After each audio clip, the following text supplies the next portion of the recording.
El Mar Rojo.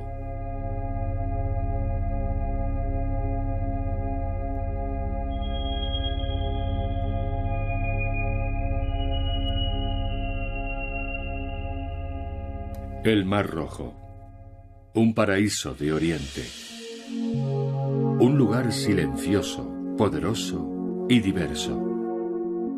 El Mar Rojo es conocido por su alto contenido en sal, lo que favorece las aguas cristalinas. Las algas no pueden desarrollarse con facilidad. Por eso sus abiertos arrecifes de coral se consideran un lugar ideal para el buceo. Aquí podemos encontrar una sorprendente vida marina. Hay muchos bancos de peces coloridos, los famosos peces payaso, percas, morenas al acecho, extraños peces globo y, por supuesto, elegantes tortugas. La mayor atracción son los reflejos del sol en el arrecife de coral.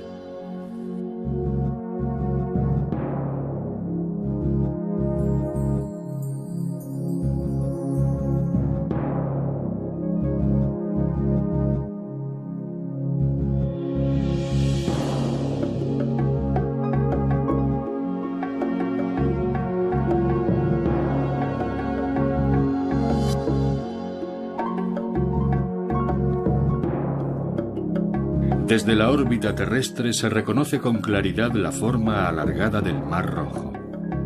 Es un mar estrecho de 2.240 kilómetros de largo, con una profundidad de hasta 2.604 metros, que bordea la India y se sitúa entre el noroeste de África y la península arábiga. El Mar Rojo contiene unos 200.000 kilómetros cúbicos de agua. Se extiende sobre una superficie de 438.000 kilómetros cuadrados y el agua tiene una profundidad media de 538 metros. ¿Por qué se llama Mar Rojo? Es una buena pregunta. Existen varias interpretaciones desde la antigüedad. Por un lado, las cianobacterias crecen en esta extensión de agua. Ondean justo debajo de la superficie. En la época de floración se vuelven rojas. Por eso el agua parece roja si se mira desde arriba. Pero esta planta no está muy extendida. Otra explicación para el nombre podrían ser las rocas rojas en la costa del Mar Rojo. Son rojas porque contienen óxido férrico, que les aporta ese tono. Según la leyenda, las rocas se han vuelto rojas por el calor del sol. El Mar Rojo también podría haber adoptado su nombre de los marineros iraníes que usaban colores para denominar los 4 puntos cardinales. El color del sur era el rojo. El mar es geológicamente muy joven. Se creó hace 25 millones de años por la separación de las placas continentales de África y Asia. Después, la grieta se llenó de agua de mar y nació el Mar Rojo. La deriva constante de estas placas tectónicas hace que el Mar Rojo se ensanche 1,2 centímetros de media al año. El sur del Mar Rojo es especialmente interesante para nosotros. Allí donde el mar baña Eritrea, Yibuti y Yemen en dirección al Océano Índico. En esta zona hay un lugar estrecho donde el mar solo mide 29 kilómetros de ancho y 130 metros de profundidad. En este cuello de botella natural se produce un lento intercambio de agua que provoca un alto contenido de sal. En estas condiciones, el plancton y las algas no se desarrollan con facilidad y las aguas se vuelven cristalinas, como podemos observar desde la orilla. Pero debajo del agua, la vista es mucho mejor que desde cualquier otro lugar, como estamos a punto de descubrir.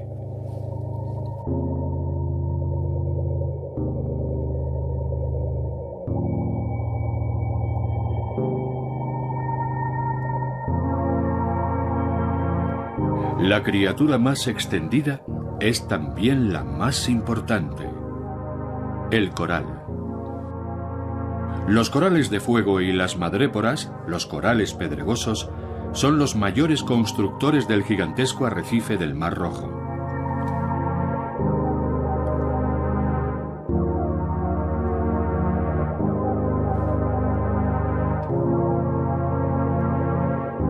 Durante milenios, estos animales han ido formando enormes construcciones que llegan a formar verdaderas islas en todo el mundo. Las más conocidas están en las Bahamas, las Bermudas y las Maldivas.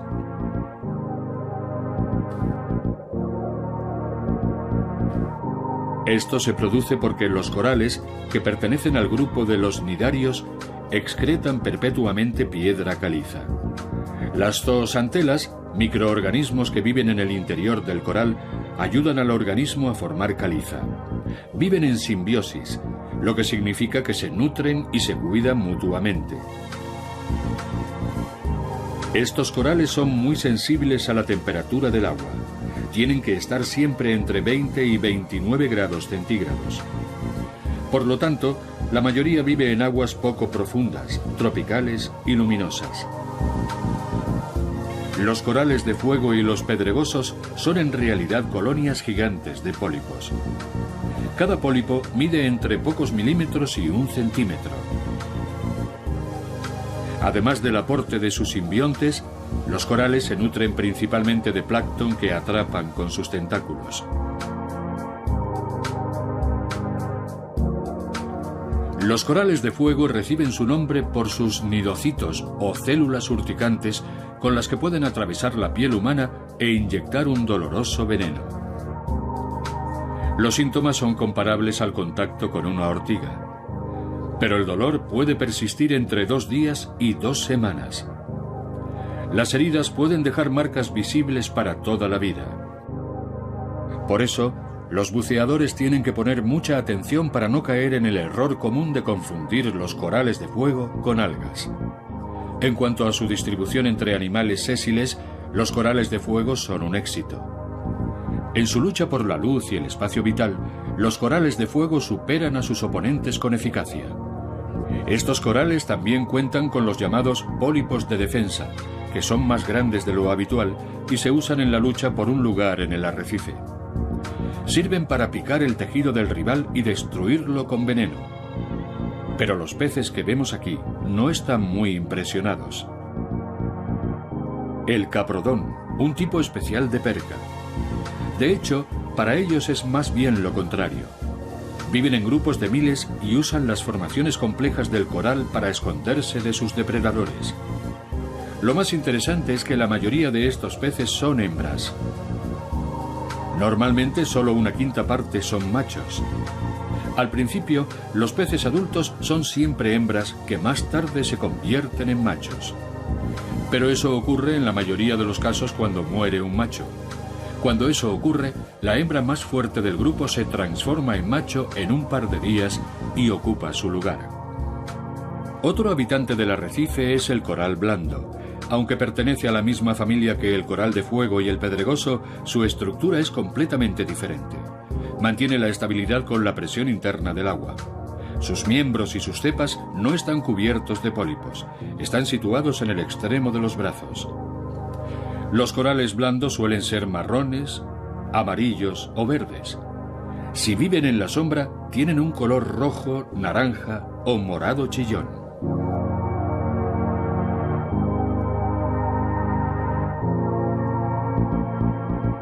Suelen situarse en los bordes de los arrecifes, colgando, o en los techos de las grutas. Los corales son muy importantes para muchos peces. Proporcionan cobijo para los pequeños y los medianos. Por eso están siempre rodeados de enormes bancos. Si aparece un enemigo, se esconden inmediatamente entre los intrincados corales y los grandes depredadores no pueden alcanzarlos. La habilidad del coral para inocular veneno también es una enorme ventaja. Aunque los peces deben tener cuidado para no entrar en contacto con los pólipos de defensa, porque de lo contrario podrían convertirse en sus propias víctimas.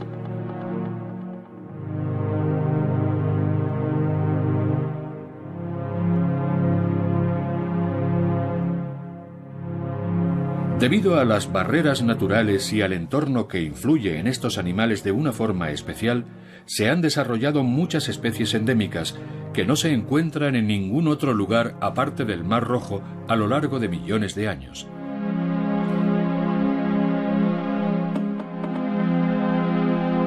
Una de estas criaturas es el famoso pez payaso. Este género también se conoce como pez payaso del Mar Rojo. Comen plancton y algas y son un poco más pequeños, 15 centímetros como mucho. El pez payaso vive junto a las anémonas en supuesta simbiosis.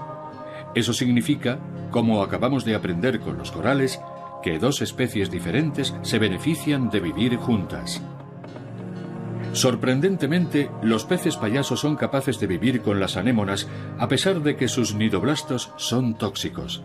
¿Por qué no afectan al pez globo? Muy sencillo. Posee una capa mucosa que lo protege del veneno mortal. El pez payaso protege a la anémona expulsando a los depredadores como, por ejemplo, el pez mariposa. Por su parte, la anémona protege al pez payaso de sus depredadores, que pueden llegar a ser criaturas de extraña apariencia como el pez corneta. Algunos pueden llegar a medir más de 1 metro. Estos depredadores esperan discretamente en el agua para cazar repentinamente peces más pequeños. Por eso son bastante tímidos y salen corriendo en cuanto ven a un submarinista. Sigamos nuestro viaje debajo de la superficie del agua en busca del pez más vistoso del arrecife de coral. Y aquí vemos un pez ángel real. Son un poco más grandes que los peces payasos, unos 60 centímetros. El pez mariposa del Mar Rojo es uno de los peces más llamativos del arrecife.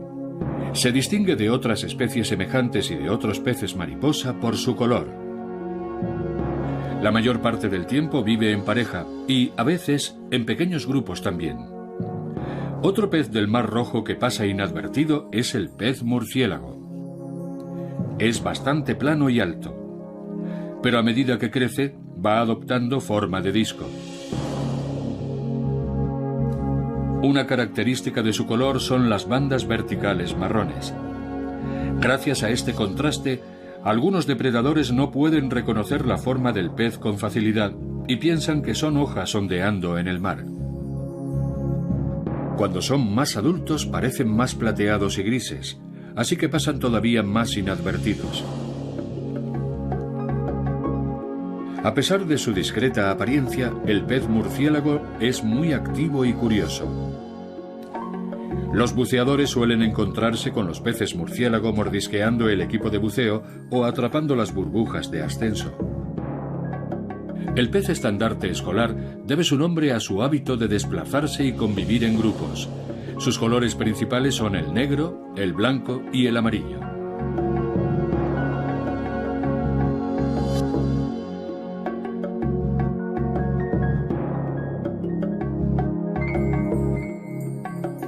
Los tonos alrededor de los ojos también son muy característicos, como los de un mapache.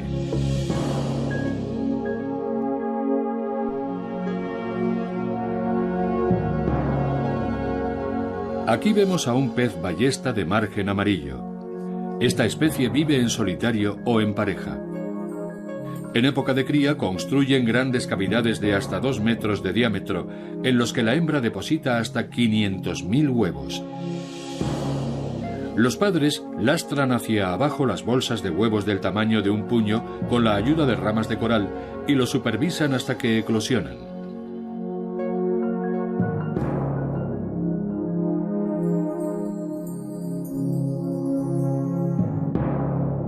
Hay muchos tipos diferentes de pez lija. A primera vista, hay muchas variaciones de color y motivos. Pero sigue habiendo muchos paralelismos en su estructura corporal. Como su pariente, el pez ballesta, tiene dientes fuertes. Y algunos de ellos se alimentan de coral, además. Este coral parece que está roído en algunas partes. Puede que haya sido uno de los numerosos parientes de la lija anaranjada.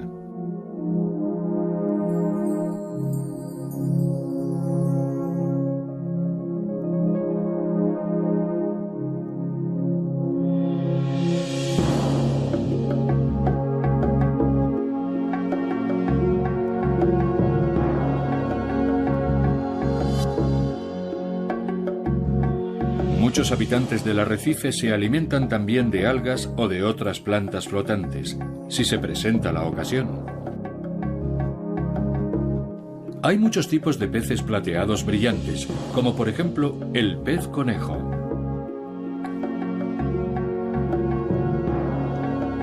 El mero gigante es un verdadero coloso. Mide hasta 3 metros de largo y es el pez óseo más grande del arrecife de coral. Los alevines son blancos y negros y tienen las aletas amarillentas, mientras que los adultos son marrón grisáceo con algunas marcas brillantes. Lo más chocante es el gesto de la cara, sobre todo la boca. El territorio del mero gigante se extiende entre los 50 a los 100 metros de profundidad, a veces en cuevas o pecios. Solo los abandonan para buscar pareja o para cazar. Se alimentan de bichos, crustáceos y pequeñas tortugas marinas, y a veces incluso de pequeños tiburones. De todas formas, en las zonas muy pobladas de peces ya no quedan muchos meros gigantes. Este depredador es muy intimidante debido a su tamaño. Y aunque no lo parezca por su tamaño y por su forma de moverse lenta, es extremadamente agresivo. A veces ataca incluso a los humanos.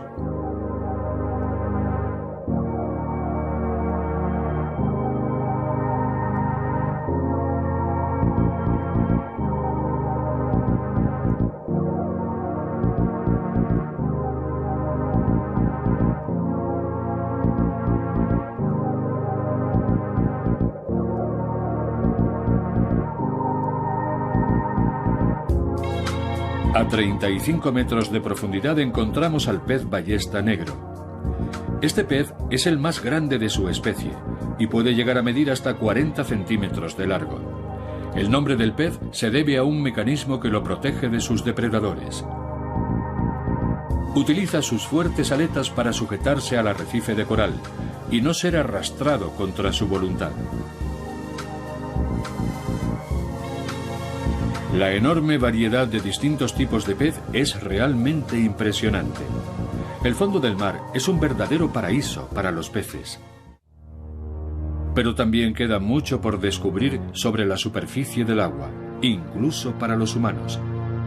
Largas playas rodeadas de matorrales verdes y bosques que proporcionan una preciosa mezcla de playas y lagos.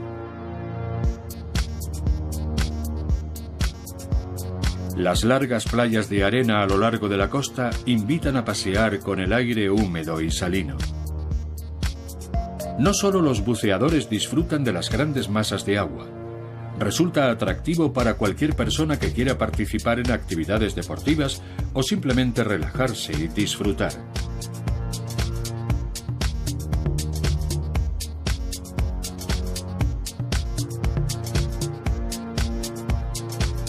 Los interesados en navegación o en actividades acuáticas a motor pueden descubrir todo tipo de yates, lanchas motoras y motos de agua.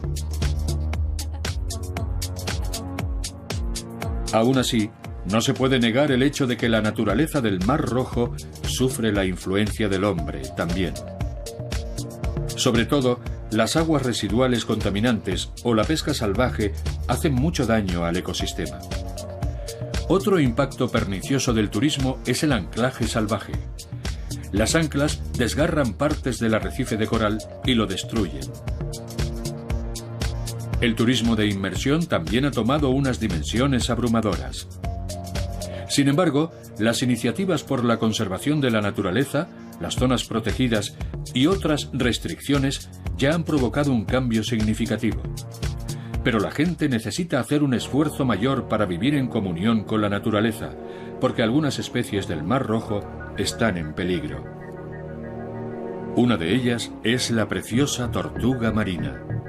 Uno de los habitantes más grandes del Mar Rojo está pasando por delante de nosotros, la tortuga marina. Aunque mide más de 1,5 metros y pesa más de 200 kilos, consigue flotar suavemente en el agua. Se encuentra realmente en su elemento. La tortuga marina parece que planea en el agua, como un pájaro en el aire. Aunque se puede desplazar en la tierra, pasa la mayor parte de su vida debajo del agua. Las tortugas marinas no son fieles a un hábitat, lo que significa que no tienen un lugar específico donde vivir. Cada año recorren enormes distancias en el mar.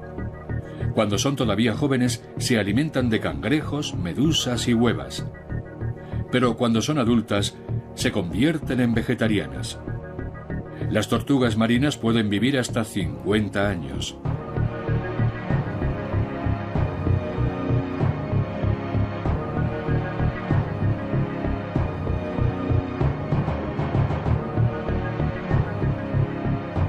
Es bien conocido que las tortugas son una especie en peligro.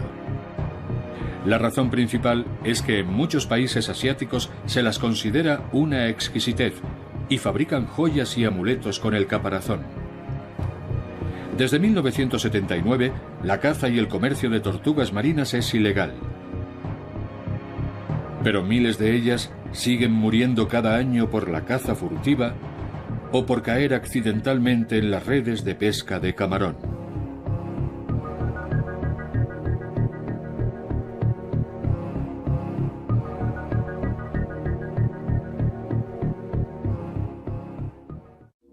Además de la tortuga marina y de la enorme variedad de peces, las morenas también consideran el Mar Rojo su hogar. Se parecen mucho a las anguilas. Si se comparan con los ofíctidos, apenas hay diferencia. Ambos tienen cuerpos alargados, aplanados por los costados. Los colores de la morena van del marrón al morado oscuro. Pero las especies que viven en zonas tropicales son muy coloridas y llamativas. Al contrario que otros peces, la morena no tiene aleta pélvica o pectoral, ni siquiera en su estado larvario. Su movimiento es serpenteante. Debido a la estructura de sus agallas, la morena tiene que respirar activamente debajo del agua. Para este proceso, tiene que abrir la boca, volver a cerrarla y expulsar el agua a través de las agallas. Este comportamiento se suele malinterpretar como un gesto de amenaza por los buceadores inexpertos, que pueden entrar en pánico. Aunque den un poco de miedo, las morenas son animales tranquilos. A veces incluso permiten que la gente los acaricie. Hay que tener cuidado de no agarrarlas o que se sientan acorraladas. En ese caso podrían morder, lo que provoca una dolorosa infección. En el peor de los casos, se podría llegar a perder el dedo. Las morenas que viven en arrecifes de coral suelen alimentarse de la comida que les echan los turistas. Sin embargo, esto afecta a su comportamiento y las hace todavía más inoportunas y agresivas. El Mar Rojo, con su enorme arrecife de coral, ofrece un montón de escondrijos. Dependiendo de su tamaño, puede contar con varias guaridas en una distancia de 200 metros entre una y otra. Las especies más pequeñas no suelen abandonar su refugio y solo cazan en sus propias cuevas. Para no cortarse con las afiladas puntas de los corales, tienen la piel recubierta de una fina mucosa. Las morenas son muy fieles a su guarida y solo la abandonan para cazar y reproducirse. Es particularmente interesante el hecho de que las morenas sean nocturnas, lo que significa que la morena puede esconderse en la oscuridad de la noche. Además, la mayoría de sus presas están descansando a esa hora. Pero, ¿los peces duermen realmente? Para nosotros los humanos es impensable, pero la mayoría de los peces no tiene párpados y no puede cerrar los ojos. A pesar de eso, deben descansar por la noche para relajarse y recuperar su energía. Los arrecifes de coral con tantos escondrijos son excelentes guaridas para que los peces puedan pasar al modo descanso con la consiguiente disminución de la alerta y del tiempo de reacción. Aquí encontramos a un pez erizo nocturno que está buscando un lugar sombreado donde poder descansar durante el día. Es muy difícil determinar lo despierto que se siente ahora mismo. Lo que sí sabemos con certeza es que los peces nunca caen en un estado de sueño profundo. Siempre están preparados para reaccionar en caso de amenaza repentina. Por eso este pez erizo sale huyendo en cuanto nos detecta. Algunas especies han desarrollado distintos tipos de habilidades para reducir la amenaza de potenciales depredadores. El pez erizo es, como el pez globo, un nadador lento. Por lo tanto, necesita otra estrategia de protección. El pez globo, al igual que este tamboril jaspeado, cuenta con una técnica única de protección. Puede hincharse como un globo de agua y hacerse tan grande que no cabe en la boca de muchos depredadores. La raya de arrecife, que prefiere cazar de noche o con la marea alta, se cubre con un poco de arena cuando quiere descansar protegida. Cuando el sol empieza a ponerse en el Mar Rojo, llega la hora de los animales nocturnos, lo que significa que su día empieza cuando empieza la calma para la mayoría de los demás seres vivos.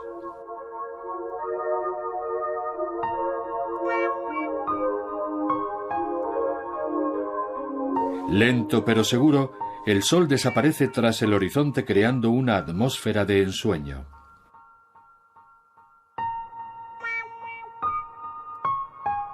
Incluso desde la órbita terrestre, la región del Mar Rojo parece sencillamente mágica. Debajo de la superficie del agua, también podemos experimentar un mundo totalmente diferente. La morena empieza su búsqueda de alimento. Sus grandes fauces y sus afilados dientes le confieren una gran ventaja para la caza, ya que le resulta más fácil sujetar a su presa. Si la víctima es demasiado grande para tragársela entera, la morena puede enrollarse alrededor. De esta forma, la morena puede sujetar bien fuerte a su presa mientras la despedaza en trozos más pequeños con la boca. Las morenas tienen un gran sentido del olfato que les ayuda a rastrear a sus presas. Tienen 4 orificios nasales que se sitúan encima de la boca. Son el rasgo más característico que las diferencia de las anguilas. Todos estos rasgos y capacidades convierten a la morena en un excelente cazador, y su menú es abundante. Como no hay ningún especialista alimentario entre ellas, las morenas se comen todo lo que tenga carne, incluso restos putrefactos. Sin embargo, las morenas más grandes son muy contenidas en su búsqueda de comida y solo salen a cazar una de cada 2 o 3 noches. Otros animales se relacionan con la oscuridad de forma muy diferente. Estos peces ballesta, por ejemplo, se esconden en cuevas y grietas al atardecer. Pueden usar su mecanismo para sujetarse a la tierra y no salir arrastrados por la corriente.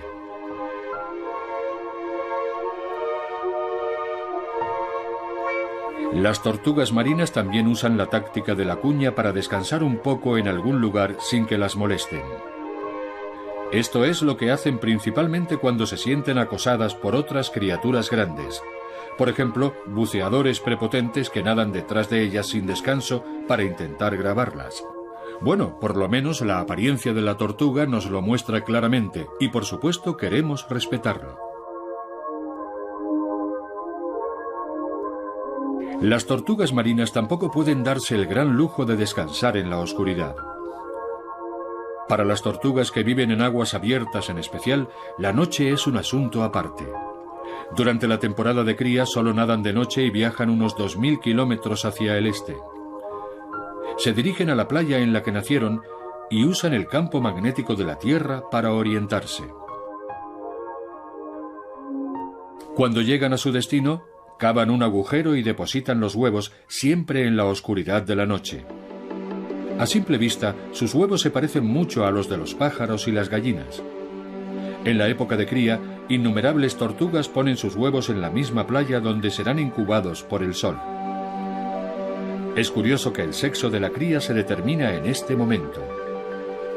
Si las temperaturas son más bajas de 29,9 grados, es macho.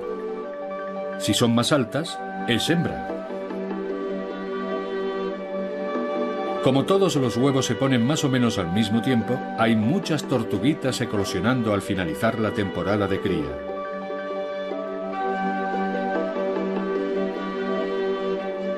Lo que significa que una mayor proporción tienen la posibilidad de sobrevivir a su difícil y agotador primer viaje hasta el océano, porque en el trayecto se las pueden comer otros animales, sobre todo las gaviotas, pero también los cuervos y otros animales terrestres, como por ejemplo los mapaches. Las pequeñas y blandas tortuguitas son un bocado muy apetitoso para estos animales. Pero como eclosionan todas a la vez, hasta los depredadores más hambrientos se llenan enseguida, porque, obviamente, solo pueden comer lo que les cabe en el estómago. En ese sentido, estas pequeñas tortugas marinas llegarán con suerte al mar y contribuirán a aumentar la disminuida población de tortugas marinas. Cuando vemos a una tortuga nadando, solo podemos desear de corazón que estas maravillosas criaturas sigan en nuestro planeta para siempre.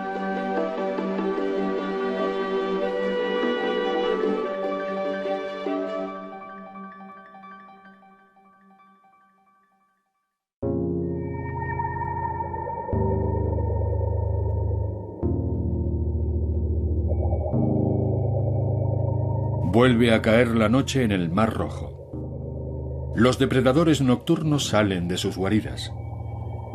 Uno de ellos es la raya de arrecife. El menú de hoy se compone de crustáceos, cangrejos y estrellas de mar. Las rayas se encuentran muy a gusto en el suave lecho marino a 40 metros de profundidad. Las rayas venenosas tienen la costumbre de enterrarse en la arena para no ser vistas mientras esperan a sus presas. A veces lo hacen solo para descansar. La raya de arrecife se distingue fácilmente de otras especies por los colores y por el moteado azul. Cambia la intensidad del tono cuando quiere pasar desapercibida. Escondida y con el tono apagado, es casi imposible de detectar. Lo que es bueno para una raya venenosa puede arruinar fácilmente unas bonitas vacaciones. La raya reacciona en menos de un segundo pinchando con su espina venenosa. El veneno no es mortal, pero la espina puede dañar órganos internos. Los visitantes tienen que tener mucho cuidado en los lugares donde hay una gran población de rayas venenosas.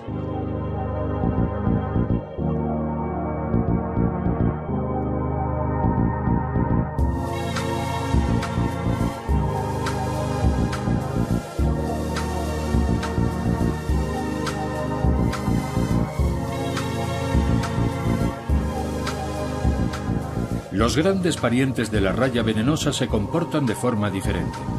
Por ejemplo, la raya jaspeada. Tiene más similitudes con nuestra querida manta raya. A las dos les gusta nadar en aguas más profundas, sobre todo por la noche. Durante el día se las puede ver cerca de la superficie y de la costa, mayormente para calentarse. Tiene un color azul oscuro con un moteado blanco sobre su cuerpo romboidal.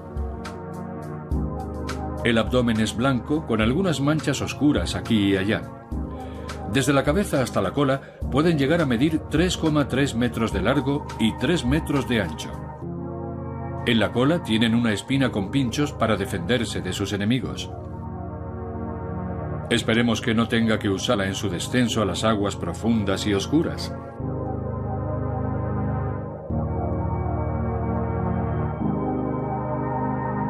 Volvemos a encontrarnos con el pez erizo otra vez. Por fin se mueve. Ahora vemos su peculiar forma de nadar. No usa la cola como motor. La usa para la dirección. Para impulsarse utiliza las aletas pectorales. Para defenderse, la madre naturaleza le otorgó, además de los pinchos en el cuerpo, un veneno mortal para los peces.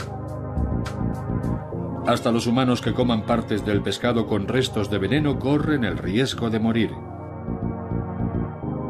El contacto puede provocar parálisis o incluso la muerte. Mejor para el pez erizo que no estemos aquí para comerlo. Vamos a dejarlo tranquilo, que la noche es corta.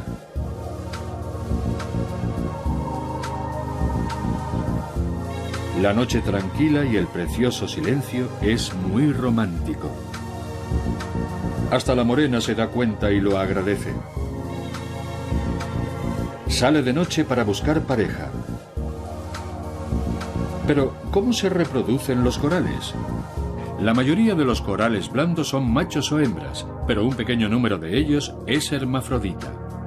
Dependiendo de la especie, hay dos formas de reproducción. El primer método es la eyaculación de los huevos y del esperma en el agua donde entran en contacto. Las posibilidades de una polinización efectiva son muy bajas. Por eso tiene que estar perfectamente programado y coordinado. En caso de éxito, las larvas flotan en el agua a la deriva. Si aterrizan en arrecifes libres o en piedras, se transformarán en pólipos y empezarán a extenderse en una gran colonia. El segundo método es un poco diferente. El coral solo eyacula el esperma que flota en el agua hasta que se topa con los huevos de otro coral que nunca abandonan el coral. El huevo fertilizado evoluciona hasta convertirse en pólipo. No será expulsado al agua hasta que se haya desarrollado completamente. La hora del día no es un elemento importante para el coral. Cuando sale el sol, muchos habitantes del coral vuelven a su ritmo habitual de cada día. La morena ahora puede relajarse con el estómago lleno y volver a su cueva.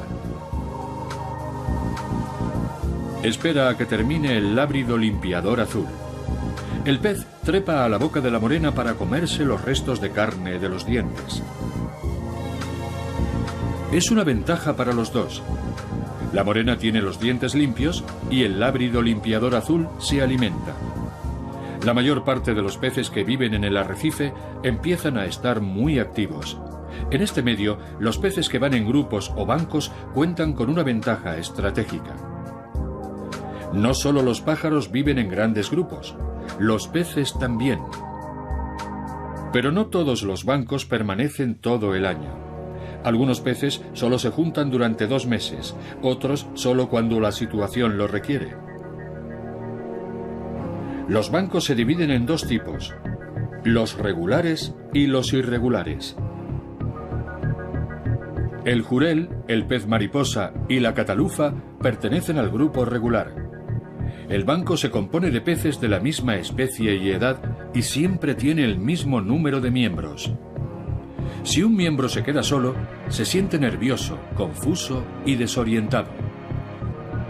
Justo lo contrario a cuando está en compañía del resto del grupo. Todo está muy bien organizado. Se coordinan comunicándose entre ellos. Por eso la distancia entre los peces y la velocidad se mantiene constante. Los bancos se encuentran en aguas saladas. Viven bajo la presión constante de los depredadores. Los colores están perfectamente adaptados a la vida en comunidad y suponen una gran ventaja para los peces. Su objetivo es despistar a los enemigos.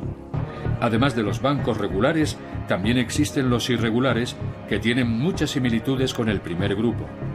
Se les conoce como grupos de peces por su costumbre de reunirse solo cuando hay depredadores cerca. Se pueden encontrar peces de diferentes especies y edades en ese tipo de banco. Incluso si los peces se quedan solos, saben apañárselas tan bien como cuando están en grupo. Los bancos irregulares suelen vivir en aguas dulces.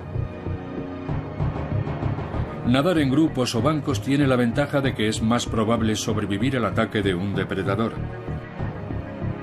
Es mucho más difícil para un solo pez escapar del enemigo, porque para los depredadores centrarse en uno es más fácil que en todos al mismo tiempo. Además, la gran cantidad de miembros del banco ayuda a detectar a los ofensores más rápido. Pero, irónicamente, esta enorme cantidad de pescado también atrae a enemigos y depredadores. Estas formaciones solo son ventajosas cuando el hábitat es grande. Las porciones de comida están muy desperdigadas y son suficientes para alimentar al grupo entero. Pero los bancos también son útiles para cazar. Para las técnicas de cercado o empuje, las presas se cazan mucho más rápido y fácilmente. A nosotros, como observadores, estos bancos completamente variados nos proporcionan una clara ventaja interesada. Son extraordinariamente hermosos a la vista.